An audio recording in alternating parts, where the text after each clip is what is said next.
খবর শুনছেন ডেলি সংবাদ ইউটিউব চ্যানেল থেকে।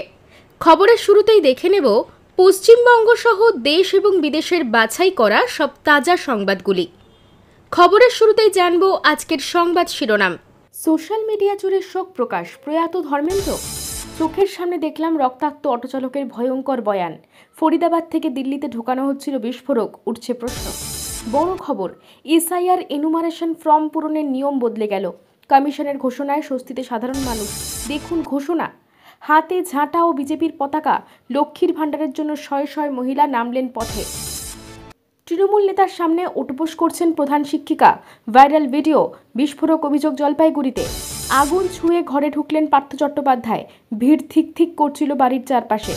অত্যন্ত অসম্মানজনক, দায়িত্বজ্ঞানহীন ধর্মেন্দ্রর মৃত্যুর ভুয়ো খবরে ক্ষুব্ধ হেমা। তোপ যোগী রাজনাথকেই। বিহারে এবার কাজ করবে তেজস্বী রাহুল জুটি, নাকি নীতিশের প্রত্যাবর্তন, যা বলছে এক্সিট পোল। 3 বছর পর ফিরে বাড়ির সদস্যকে আদরে ভরিয়ে দিলেন পার্থ। মনিরকে কাজ ছাড়া করল না চকো। দিল্লিতে ভয়াবহ গাড়ি বিস্ফোরণ, শোক প্রকাশ করে গোটা বিশ্বকে অবাক করল চীন। 2 বছর পর মৃত সন্তান ফিরল মায়ের কোলে। বাংলাদেশের স্কুল শিক্ষক দম্পতি ভরতের ভোটার পদক্ষেপের দাবিতে সরব তৃণমূল বিজেপি। শর্ট সার্কিট থেকে বাড়িতে আগুন, মুহূর্তে বিকট শব্দে গ্যাস সিলিন্ডারে বিস্ফোরণ, জখম 5। ভারত দক্ষিণ আফ্রিকা ম্যাচ পূর্বে ইডেনের নিরাপত্তা খতিয়ে দেখছে পুলিশ। খতিয়ে দেখতে হাজির পুলিশ কমিশনার ডিসি সাউথ। দেশের রাজধানীর প্রাণকেন্দ্রে এমন ঘটনা ঘটেছে, নিরাপত্তায় কিভাবে এত বড়সড় ফাঁক, প্রশ্ন অভিষেকের। কি লিখলেন এক্স হ্যান্ডেলের পোস্টে? দিল্লির দগদগে ঘা নিয়েই ভুটানে মোদি। গাড়ি বিস্ফোরণ নিয়ে প্রথমবার মুখ খুলেই বললেন, আমার ছেলে কাশ্মীর ছেড়ে বেরোয়নি। আজব দাবি। দিল্লি বিস্ফোরণের গাড়ির মালিক আমির উমারের পরিবারের। হাতে ঝাঁটা ও বিজেপির পতাকা। লক্ষ্মীর ভাণ্ডারের জন্য শয়ে শয়ে মহিলা নামলেন পথে। গ্রামাঞ্চলে স্বাস্থ্য পরিষেবায় আরও জোর। 110টি ভ্রাম্যমাণ স্বাস্থ্যকেন্দ্রের উদ্বোধন হয়ে গেল মমতার হাতে। একেবারে লজিক্যাল। অভিজিতের অবাঙালি বিজেপি নেতা মন্তব্যের সমর্থনে শুভেন্দু। দিল্লিতে বিস্ফোরণের পরেই পাকিস্তানে বড় ঝটকা। কয়েক ঘন্টায় 32,000 কোটির ক্ষতি। বাড়িতে পা রাখতেই বরণ। দূর থেকে হাসি মুখে দেখল মমতার ছবি। পুলিশের জালে জঙ্গি দখলের 2 ডাক্তার। ভয় পেয়েই তড়িঘড়ি বিস্ফোরণ ঘটায় আরেক কাশ্মীরি ডাক্তার। চাঞ্চল্যকর তথ্য। ফের সেরার শিরোপা। বাংলার যাত্রী সাথীকে শ্রেষ্ঠত্বের পুরস্কার দিল কেন্দ্র। উচ্ছ্বসিত মমতা। অপারেশন সিঁদুরে স্বামীর মৃত্যু, তারপরে সন্ত্রাসী কার্যকলাপে যোগ। দিল্লি বিস্ফোরণে মাসুদ আজহারের বোন সাদিয়ার কী সংযোগ? শীত পড়লেই জমাট বাঁধতে পারে সিলিন্ডারের গ্যাস। এই ভুলগুলি করলেই হবে ভয়ানক পরিণাম। লক্ষ্মী। এতক্ষণ শুনছিলেন সংবাদ শিরোনাম। এবার আসছি বিস্তারিত খবরে। ভিডিওটি ভালো লাগলে লাইক করুন এবং চ্যানেলটিকে অবশ্যই সাবস্ক্রাইব করুন, কারণ প্রতিদিনের সেরা খবর আপনাদের হাতের মুঠোয় পৌঁছে দিতে আমরা আছি সদা প্রস্তুত। ভাণ্ডার প্রকল্প বন্ধ। 3 মাস ধরে টাকা না পেয়ে ঝাঁটা হাতে মহিলারা প্রতিবাদে সামিল। হাতে ঝাঁটা ও বিজেপির পতাকা। লক্ষ্মীর ভাণ্ডারের জন্য শয়ে শয়ে মহিলা নামলেন পথে। 3 মাস ধরে বন্ধ লক্ষ্মীর ভাণ্ডার। মহিলাদের দাবি, তাদের মধ্যে অনেকেই বিজেপি করেন, সেই কারণেই তারা সরকারি প্রকল্প থেকে বঞ্চিত। এরপর আজ অর্থাৎ মঙ্গলবার প্রায় 3,000 মহিলা বিডিও অফিসে যান ডেপুটেশন জমা দিতে, কিন্তু সেখানে যাওয়ার পরই পুলিশের বাধা দেওয়ার অভিযোগ। বিক্ষোভকারী ও পুলিশের সঙ্গে তুমুল ধস্তাধস্তির সঙ্গে হাতাহাতি। বস্তুত যে কোনো সভা থেকে মমতা বন্দ্যোপাধ্যায় বা অভিষেক বন্দ্যোপাধ্যায়কে প্রায়শই বলতে শোনা যায়, বিরোধী দল করলেও সরকারি প্রকল্প থেকে কেউই বঞ্চিত হন না। কিন্তু ময়নায় দেখা যাচ্ছে ভিন্ন ছবি। জানা গিয়েছে পূর্ব মেদিনীপুরের ময়নায় 12,000 মহিলার প্রায় 3 মাস ধরে বন্ধ লক্ষ্মী ভাণ্ডার। সেই কারণে লক্ষ্মীর ভাণ্ডার চালুর দাবিতে আজ প্রায় 3,000 মহিলা ঝাঁটা হাতে তমলুক জেলা বিজেপির নেতৃত্বে ময়না বিডিও অফিসে ডেপুটেশন জমা দেন। ময়নার বিডিও অফিসে ঢুকতে গেলেই পুলিশের তরফ থেকে বাধা দেওয়া হয় মহিলাদের বলে অভিযোগ। বিডিও অফিসের গেট বন্ধ করে দেওয়া হয়। গেটের সামনে মোতায়েন ছিল ময়না থানার বিশাল পুলিশ বাহিনী। পুলিশের সঙ্গে রীতিমতো ধস্তাধস্তি বাধে মহিলাদের। হাতাহাতি, জখম হন কয়েকজন বিক্ষোভকারী। কয়েকজন মহিলার মাথায় কপালে আঘাত লাগে বলেও খবর। লক্ষ্মীর ভাণ্ডার চালু না হলে জেলাশাসকের কার্যালয় ঘেরাও এক হুঁশিয়ারি দেওয়া হয়।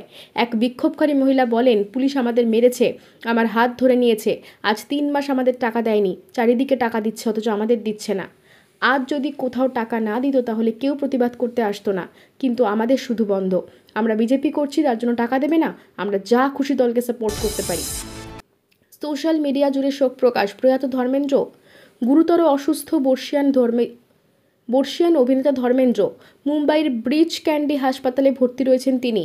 অভিনেতাকে দেখতে আজ তার পরিবার থেকে শুরু করে বলিউডের একাধিক ব্যক্তি হাসপাতালে যান, কিন্তু রাতের দিকে সোশ্যাল মিডিয়ায় ছড়িয়ে পড়ে একটি খবর, হাসপাতালে নাকি প্রয়াত রয়েছেন ধর্মেন্দ্র।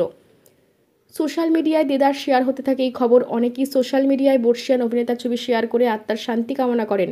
অনেকেই শোক প্রকাশ করেন বর্ষিয়ান অভিনেতা প্রয়াণে। কিন্তু সত্যিটা কি, সত্যি মারা গেছেন তিনি? সোশ্যাল মিডিয়ায় এই খবর ছড়িয়ে পড়তেই মুখ খোলেন ধর্মেন্দ্র পুত্র সানি দেওল।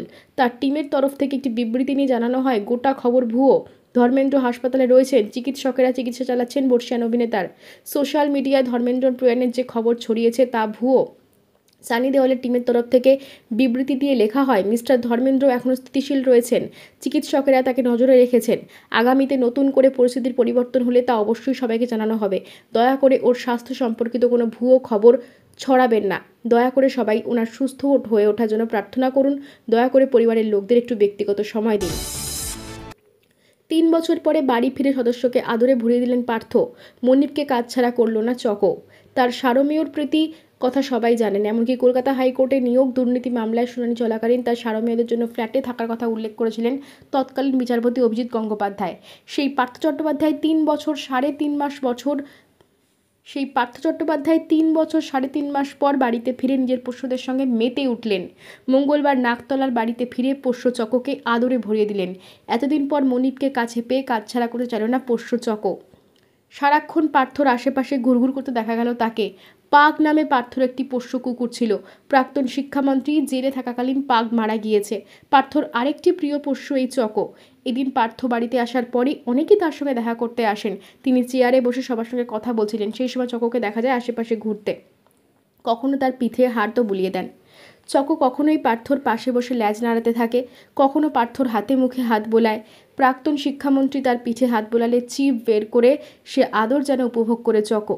পার্থ চেয়ারের চারপাশে চক্কর দিতেও দেখা যায় সারমেয়টিকে।